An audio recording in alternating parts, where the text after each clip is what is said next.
नमस्कार, वो ऑडियो में बहुत बहुत स्वागत करता हूं। मैं आपका दोस्त ब्रजेश और दोस्तों आज लेकर के हाजिर हूं वेद प्रकाश कंबोज का जासूसी उपन्यास कंकालों के बीच। और चलिए बढ़ते हैं कहानी में आगे की ओर। उन तीरों के चेहरों को गौर से देखने के बाद रॉबिन को शहबाज ने विशेष ध्यान से देखा। शर्मीले चेहरे के उस भोले वाले युवक का पूर्ण निरीक्षण करने के बाद वो इस वार्तालाप के बीच पहली बार मुस्कुराया।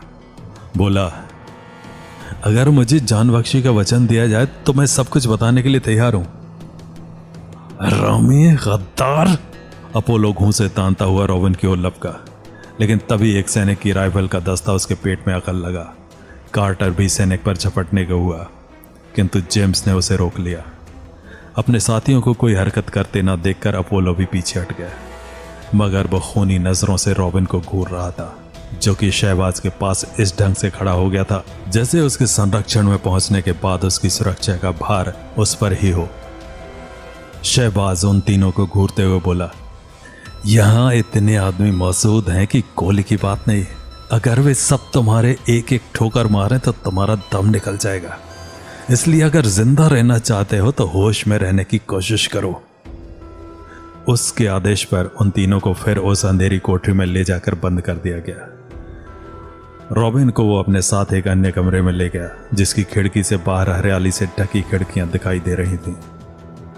कमरे में बांस की बनी मेज और कुर्सियां बनी हुई थी। शहबाज ने उसे एक कुर्सी पर बैठने का संकेत करने के बाद पूछा, क्या नाम है तुम्हारा? रॉबिन। चाय पियोगे? अगर आपकी कृपा हो जाए। शहबाज ने चाय के साथ नाश्ता लाने का भी आदेश दिया और फिर वो बोला, वो आदमी जो कुछ कह रहा था झूठ कह रहा था। बिल्कुल झूठ। तुम मुझे सच्चाई बताओगे? जी। तो बताओ कि सच्चाई क्या है, लेकिन उसके लिए आपको एक शर्त माननी होगी। तुम्हारे हालात तो ऐसे नहीं है कि तुम कोई शर्त मनवा सको लड़के, शहबाज ने सख्त स्वर में कहा। मैं जानता हूं, रॉबिन बांस की मेज के किनारे पर उंगली घुमाता हुआ बोला, लेकिन मेरी शर्त इतनी मामूली है कि उसे मानने में आपको कोई आपत्ति नहीं होगी। शहबाज कुछ बोला नहीं, केवल प्रश्नपूर्ण दृष्टि से उसकी ओर देखता रहा। रॉबिन बोला, मैं केवल इतना ही चाहता हूं कि मुझे वापस पहुंचाने का प्रबंध कर दिया जाए। तुम्हें वापस भेज दिया जाएगा, शहबाज बोला। और बोलो, बस मैं आपकी इतनी कृपा ही चाहता हूं। चाय नाश्ता आ गया। शहबाज ने रॉबिन को आराम से नाश्ता करने दिया और इसके बाद बोला, अब तुम शुरू हो जाओ।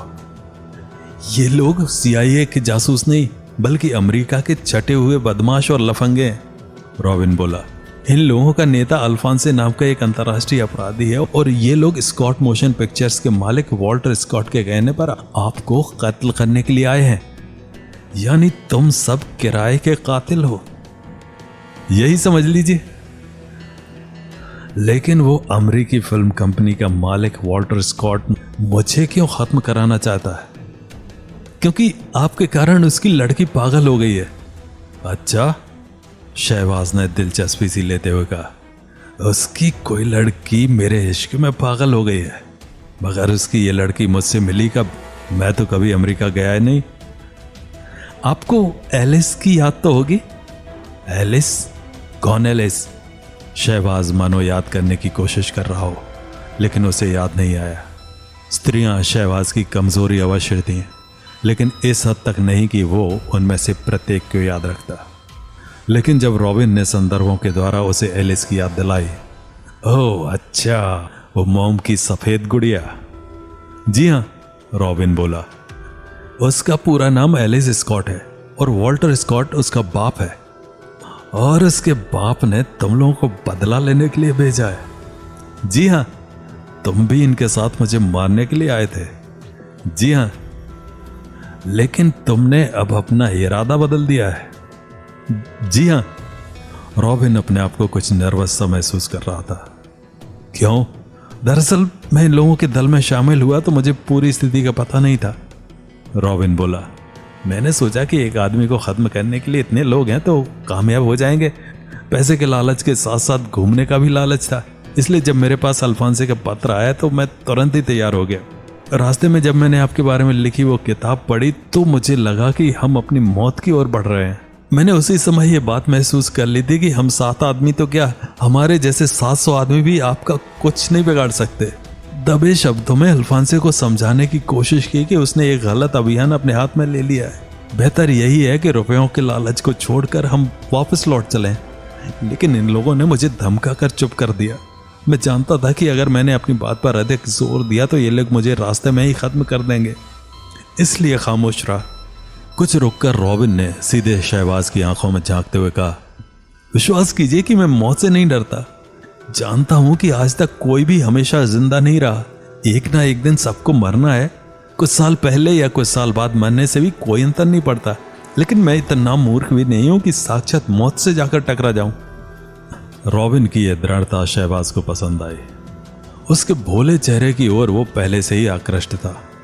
मुस्कुराकर बोला, इसलिए तुमने अपने साथियों से गद्दारी की। अगर मेरे साथी लपलपाती आग में मेरे रोकने के बावजूद कूदने को तैयार हों और उसके बाद मुझसे भी ये आशा करें कि अपनी वफादारी का सबूत देने के लिए मैं भी इसके साथ आग में कूद पड़ूं, तो मैं इतना मूर्ख नहीं हूं। अगर मूर्खतापूर्ण कार्यों में सहयोग देना ही दोस्ती और वफादारी है तो मैं वास्तव में मित्रघाती और गद्दार हूं। बात तुमने मार्के की कही है, शहबाज बोला। तुम्हारी साफ बातें मुझे काफी पसंद आई। जिस तरह अब तक तुम सारी बातें सच सच बता रहे हो, उसी तरह सारी बातें आगे भी सच बताओगे। आपसे झूठ बोलकर मुझे मौत को दावत नहीं देनी है। उन 2 हिंदुस्तानी जासूसों के बारे में क्या जानते हो? अधिक कुछ नहीं जानता, रॉबिन बोला, क्योंकि मैं उनसे पहली बार ही मिला हूं। वैसे भी दोनों हिंदुस्तानी जासूस हमारे नेता अल्फांसे के मित्र हैं। उनके नाम, उनमें से एक का नाम विजय है और दूसरे का अशरफ। डॉक्टर खान के बंगले तक तुम लोग कैसे पहुंचे थे? वहां तक हिंदुस्तानी जासूसी किसी का पीछा करता हुआ पहुंचा था, रॉबिन बोला। उसने हम तक सूचना भेजी और उसके बाद हम भी वहां पहुंच गए। शहबाज ने कई प्रश्न किए और रॉबिन उनके सही सही जवाब देता रहा। शहबाज को चटकाओं से जो सूचनाएं मिली थी उनसे रॉबिन के उत्तर मेल खा रहे थे। रॉबिन को सच बोलता देखकर वो आश्वस्त हो गया था, अन्यथा वो यही समझे हुए था कि कहीं उसके साथ कोई चाल न चली जा रही हो। लेकिन रॉबिन के उत्तरों ने उसके इस संदेह को दूर कर दिया। उसका चेहरा फिर पहले की तरह सख्त हो गया और खिड़की के बाहर हरियाली से ढकी पहाड़ियों को देखते हुए बोला, तो ये लोग मुझे मारने के लिए आए हैं और तुम्हारे मना करने के बावजूद भी अपने इरादे से नहीं चले। रॉबिन खामोश रहा, मानो शहबाज के अंदर कोई चीज उबाल खा रही हो। वो उसी प्रकार बाहर देखता हुआ बोला, लेकिन मैं इन कुत्तों को ऐसी मौत मारूंगा कि ये अपने पैदा होने पर ही अफसोस प्रकट करेंगे। अगर इजाजत दें तो मैं कुछ कहूं? शहबाज ने रॉबिन की ओर घूमकर प्रश्नपूर्ण दृष्टि से देखा।